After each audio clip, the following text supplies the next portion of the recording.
오늘 아침 우리에게 주시는 하나님의 말씀을 봉독하겠습니다. 신약 성경 마태복음 22장 34절로 40절 말씀 되겠습니다. 신약 성경 38면입니다. 신약 성경 38면 마태복음 22장 34절부터 봉독하겠습니다.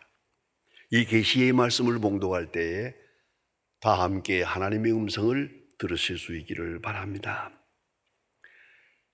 예수께서 사두개인들로 대답할 수 없게 하셨다 함을 바리새인들이 듣고 모였는데, 그중 한 율법사가 예수를 시험하여 묻되, 선생님, 율법 중에 어느 계명이 크니이까?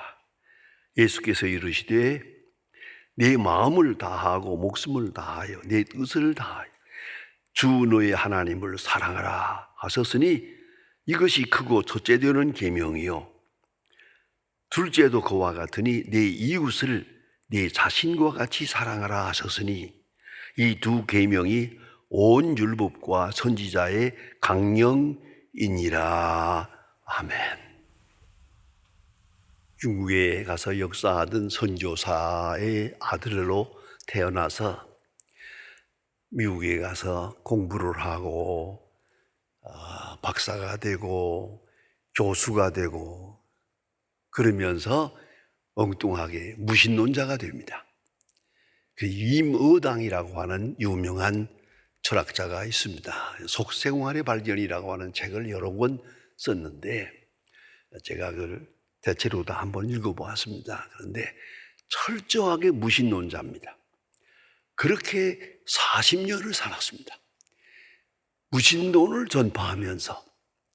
그러다가 40년 후에 노년에 그가 생각을 바꿉니다.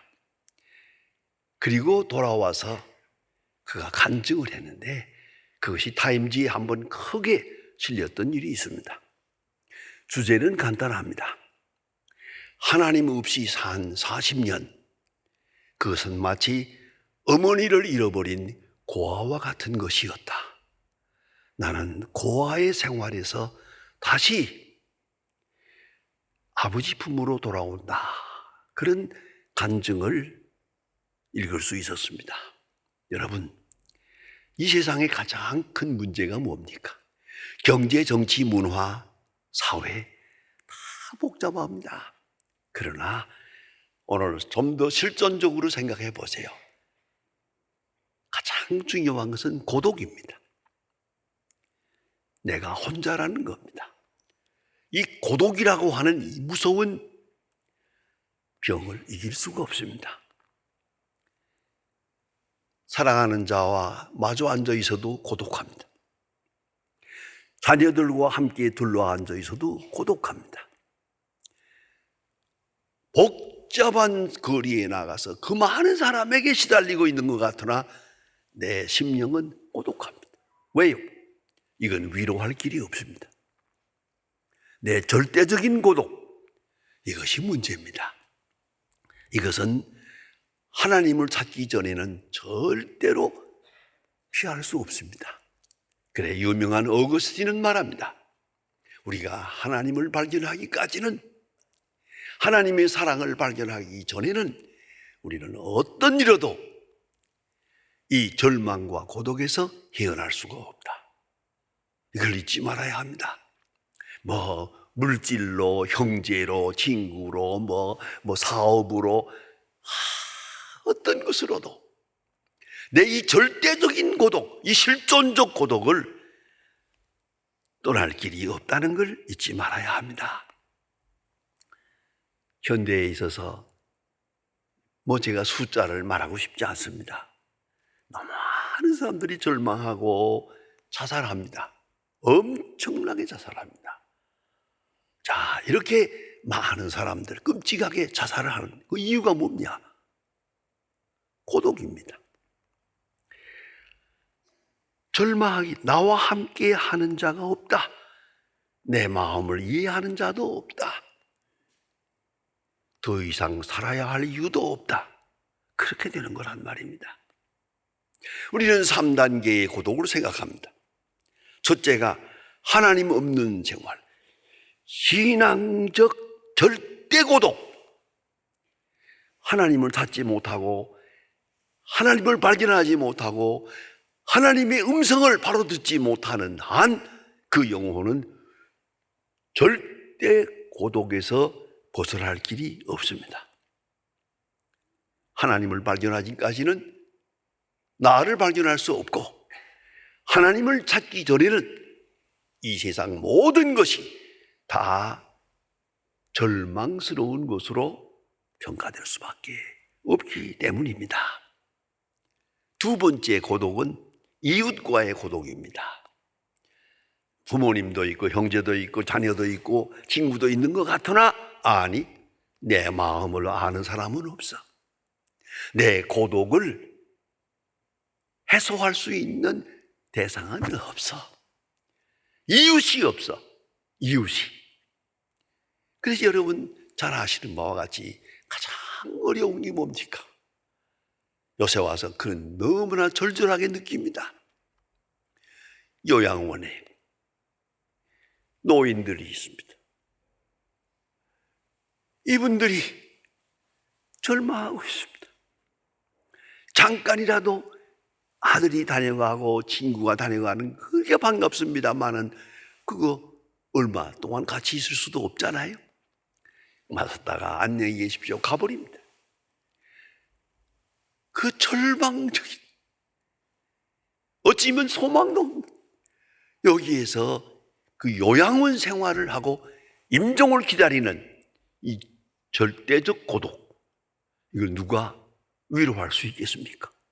누가 위로합니까? 이제 명예도 돈도 자식도 다 소용없습니다. 내가 가진 이 절대적인 고독.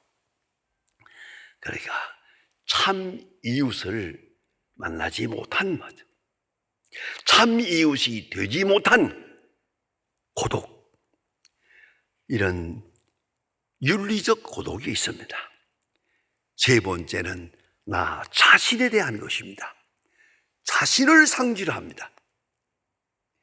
누가 뭐래도 상관없습니다. 누가 위로하든 말하든 그게 중요하지 않습니다. 실존적인 나 자신에 대한, 지난 날을 돌아볼 때도 그렇고 앞을 생각해 보아도 그렇고 현재를, 이 고독이라고 하는 실존, 여기서 벗어나지 못한다는 말입니다. 오늘 성경 말씀에 보면 예수님께서 제자들에게 하신 말씀입니다. 바리새이 교인들에게 한 말입니다. 하나님을 사랑하라. 그리고 이웃을 사랑하라. 이웃을 내 몸과 같이 사랑하라. 그리하면 살리라. 어찌 생각하면 굉장히 윤리적인 말씀 같이 보지만 아니옵시다. 이를 행하라. 그리하면 살리라. 이를 행하고 나아갈 때 비로소 이웃을 발견하고 하나님을 발견할 수가 있기 때문입니다. 그때 예수님에게 물어보았습니다. 이웃을 내 몸과 같이 사랑하라. 그러면 살리라. 말씀하시니까 대답 물어봅니다. 예수님, 누가 내 이웃입니까? 내가 사랑해야 될 이웃이 누굽니까? 라고 물습니다. 그때 예수님께서 여러분 잘 아시는 선한 사마리아 사람의 비유를 말씀하십니다. 여리고로 가는 길에 불안당받은 사람이 누워 있었다. 지나가는 사람, 제사장이 지나가고 레위 사람이 지나가고 가서 보고 그냥 지나가 버렸다. 사마리아 사람, 너희들이 멸시하는 저 천한 사마리아 사람이 지나가다가 이걸 보고 저를 도와주고 또 여관에다 맡겨놓고 비용을 도와주고 이웃이 되어주었다. 그리고 마지막 말, 너도 이렇게 하라. 이웃이 누굽니까? 이웃을 만들어야지. 이웃이 다가오기를 바라는 거 아니에요. 이거 자연현상이 아니에요. 내가 이웃을 만들어야지. 그래서 너도 이렇게 하라 라고 예수님이 말씀하십니다. 이웃사랑, 내 몸과 같이 하라. 이 한마디 속에 아주 중요한 진리가 다 들어 있습니다. 이스라엘 사람들은 율법을 지키기 위해서 아주 참 몸부림을 칠 정도로 엄격하게 수고합니다. 제가 그런 경건한 유대 사람의 집에 몇 번 방문해 보았는데 대단합니다요. 문간에 들었을 때부터 손을 씻어야 되고, 그 다음에 거기 파란벽에 써 있는 성경 구절이 있는데 성경 구절을 딱 한번 만져봐야 됩니다. 이것도 만지고, 그 다음에 이렇게 하고 저렇게 엄격한 법이 있습니다. 이게 얼마나 많은지 아세요? 613가지. 613가지 중에 365가지는 네거티브입니다. 이거 하지 마라, 이거 하지 마라, 이거 하지 마라입니다. 그 다음에 248가지는 포지티브입니다. 이거 하라, 이거 하라, 이거 하라. 이렇게 여러 가지로 율법을 지키기 위해서 부칙을 만들고 애쓰고 있습니다만은 예수님 간단하게 말씀합니다. 이웃을 내 몸과 같이. 그 속에 다 포함되어 있어요. 내 몸과 같이 하나면 돼요. 뭘 그렇게 복잡하게 생각하느냐. 이것이 예수님의 말씀입니다. 자, 이웃을 내 몸과 같이. 아가파테 알렐루스. 이웃을 내 몸과 같이 아가페 사랑을 하라. 참 중요한 말씀입니다. 잘 생각해 봅시다. 자기 사랑이 없이는 이웃 사랑이 없습니다. 내가 나를 사랑하고야 이웃을 사랑할 수 있습니다. 가끔 우리의 마음을 어지럽히는 그런 사건이 신문에 날 때가 있습니다. 어머니가 남편에게 배신당하고 고생하다가 마지막에 그 아이들 몇을 데리고 동반자살을 하는 걸 볼 수 있잖아요. 그건 뭘 말하는 겁니까? 내가 나를 사랑하지 않으면 자식도 사랑하지 않아요. 내가 죽으니까 너도 같이 죽자. 이런 기가 막힌 일들이 종종 우리 신문을 어지럽히고 있지 않습니까? 문제는 내 몸과 같이입니다. 내 몸과 같이. 참 중요한 말씀입니다. 내 몸.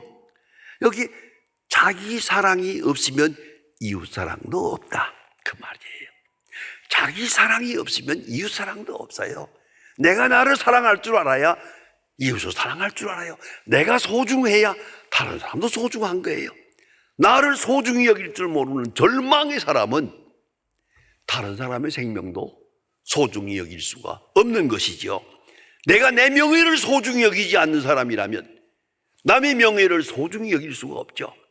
내가 내 인격을 소중히 여기지 않는다면 남의 인격 아무것도 아니죠. 여기에 문제가 있단 말입니다. 그래서 예수님 말씀이 이웃을 내 몸과 같이 사랑하라. 내 몸, 자기 사랑이 없으면 이웃을 사랑할 수가 없다는 말입니다. 그런 거로 자기 사랑이 기본입니다.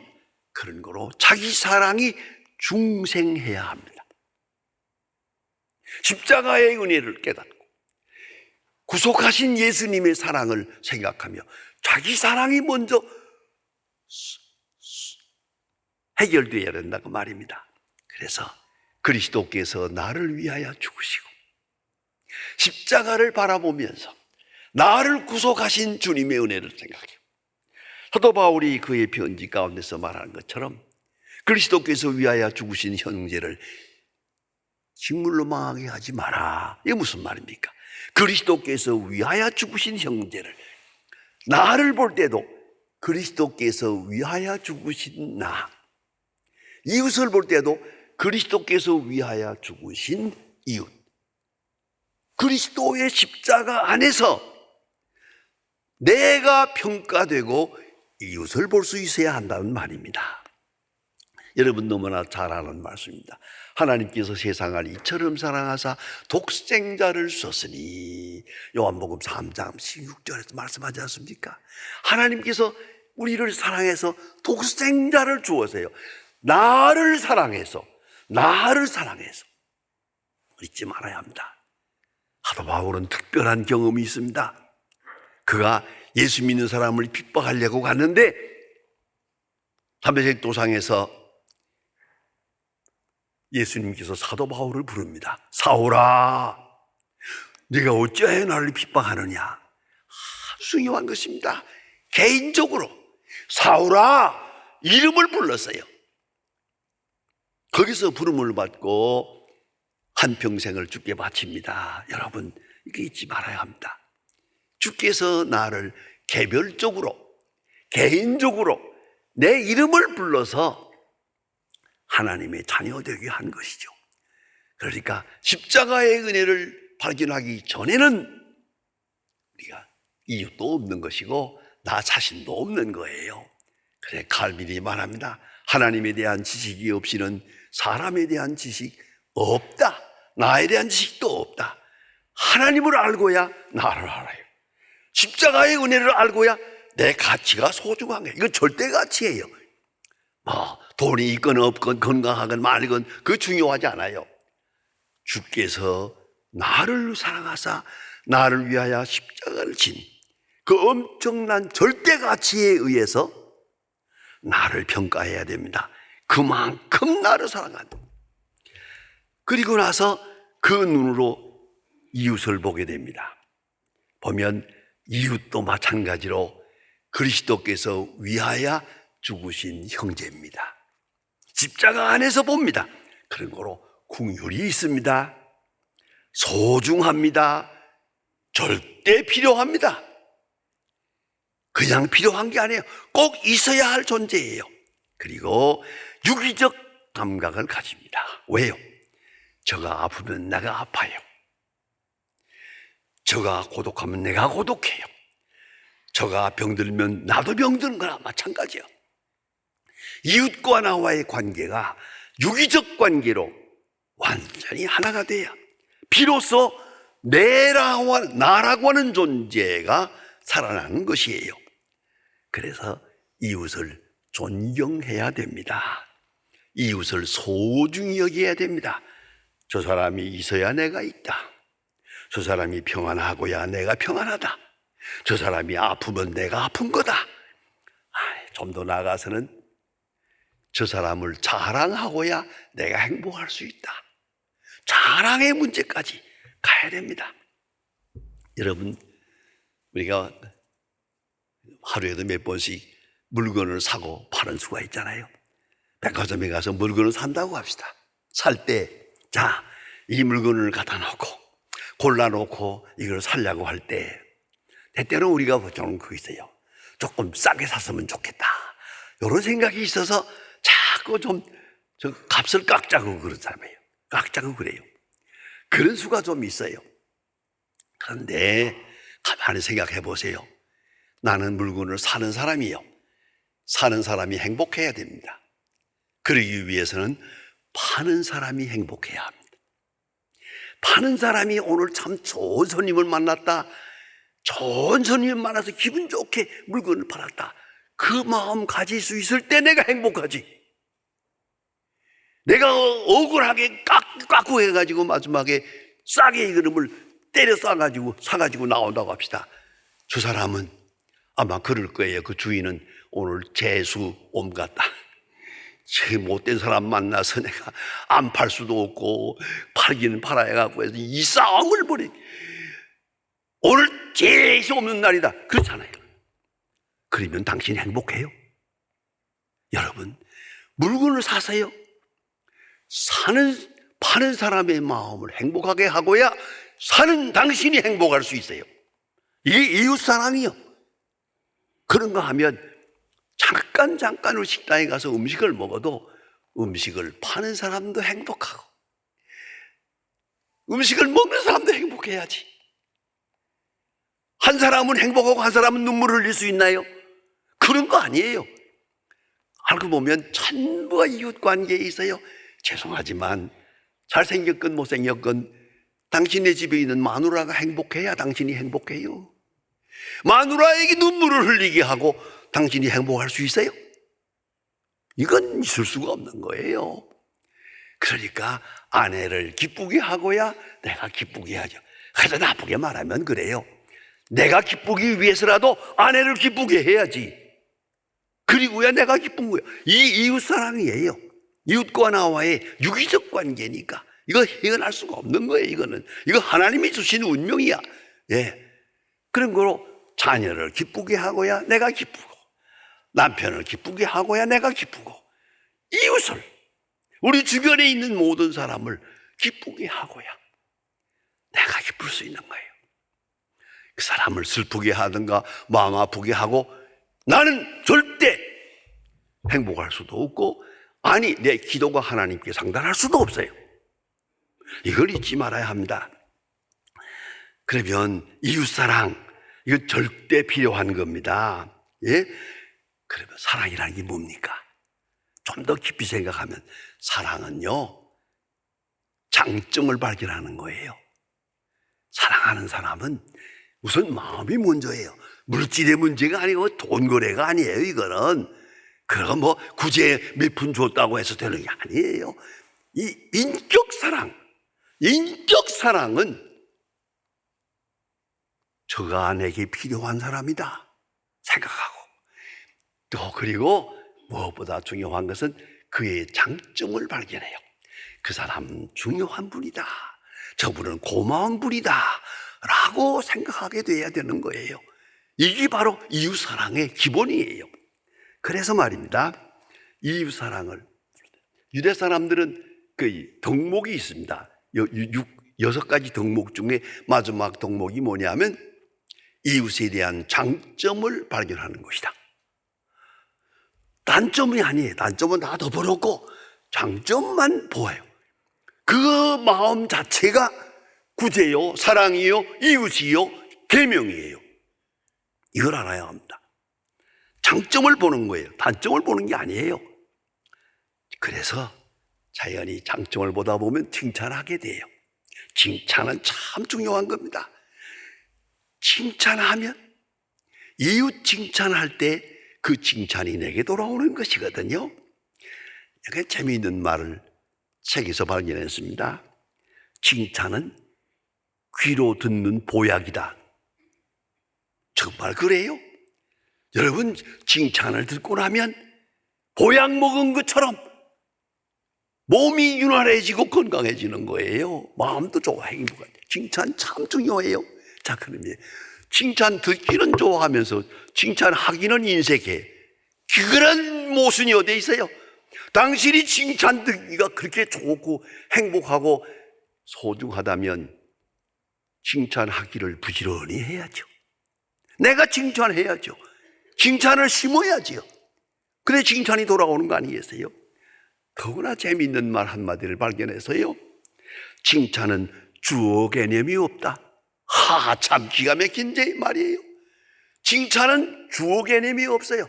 누가 했느냐가 중요하지 않아. 듣는 사람이나 말하는 사람이 둘 다 행복하니까 주어 개념이 없어요. 부지런히 칭찬하세요. 칭찬을 발견하세요. 칭찬을 확인하세요. 그러면 그것이 바로 자기 칭찬이 되는 거예요. 칭찬이 내게 돌아오는 거예요. 칭찬은 주어 개념이 없다. 듣는 칭찬도 행복하고 내가 말할 때도 행복한 거예요. 이걸 잊지 말아야 돼요. 그래, 특별히 성경을 자세히 보면은 선한 사마리아 사람 그 비유를 자세히 보면 맨 마지막에 선한 사람의, 사마리아 사람의 이름이 없어요. 이름도 없이 빛도 없이. 우리 찬송가 있죠? 부름받아 나서니 몸. 어떤 때 한번 내 누구라고 이러면 안 되겠습니다. 교수님이 그래요. 목사님, 난 그 찬송 부를 때 마지막에 이름도 없이 빛도 없이 그건 안 불러요. 난 그거 마음에 안 들어. 봉사는 해도 이름도 없이 빛도 없이 그건 안 된다니까. 그래서 내가 그러면 그 섬김이 아니지. 이름도 없이 빛도 없이 그저 깨끗하게, 아주 깨끗하게 섬기는, 거기에 칭찬이 있는 거지. 조건이 있고 무슨 실권이 있고 이렇게 되면 칭찬이 없어요. 그건 행복도 없는 거예요. 이걸 잊지 말아야 합니다. 성도 여러분, 왜 우리가 고독하십니까? 하나님을 바로 발견하지 못했기 때문이고, 왜 고독하십니까? 이웃을 저버렸기 때문이에요. 이웃은 우리 앞에 있어요. 항상 있어요. 근데 이웃을 내가 스스로 포기했어요. 저버렸어요. 배신했어요. 그런 거로 자기 사랑이 증발한 거예요. 이웃이 없어지는 순간 내가 없어졌어요. 그래 절망하는 거예요. 여러분, 정말로 마음을 열어서 이웃사랑을 펴고 보면은 우리가 도와야 할 사람 많습니다. 얼마든지. 커서 작지만은 그 봉사함, 얼마나 아름다운 일입니까? 우리 소망교회 장로님 가운데 한 사람 있어요. 신장로님이라고 한평생 의사로서 환자를 돌보았습니다만은 식구가 많아요. 그런데도 불구하고 은퇴할 때 집에 가지 않고 양로원에 가서 방 하나 얻어가지고 무료로 그 노인들에게 봉사하는 거예요. 그래, 어째서 그런 좋은 생각을 했냐 하고 물었더니 이것이 제일 행복하니까요. 나를 필요로 하는 사람을 붙들고 치료하고 위로할 때 내가 행복하니까요. 그런 말을 하고 식구가 많은데도 불구하고 그 양로원에서 살다가 양로원에서 죽었어요. 여러분, 이 이웃사랑의 방법이에요. 이웃이 입구에 내가 있으니까, 이웃사랑이 살아날 때 내가 살아나니까, 거기에 그리스도가 계시고, 유명한 테레사 수녀를 여러분이 아십니다. 그런 요양원에서 많은 죽어가는 사람들을 돌보았습니다. 한평생 그렇게 살다가 갔습니다. 그의 제 가운데 딱 한마디 제가 기억하고 있습니다. 나는 환자를 대할 때마다 거기서 그리스도를 만납니다. 기도하십시다. 하나님 아버지, 오늘도 저희들을 불러주셔서 주의 자녀로 삼으시고 위로하시고 하나님의 사람됨을 다시 확인하게 해주시고 흩어진 이웃 사랑을 다시 재정비하게 해주시오니 진심으로 감사합니다. 주여, 하나님을 사랑하고 이웃을 사랑하고 그리고 나 자신을 사랑해서 하나님의 영광을 드러내고 하나님의 뜻을 위하여 소중하게 쓰여지는 주의 사람들 되게 하여 주시옵소서. 예수님의 이름으로 기도합니다. 아멘.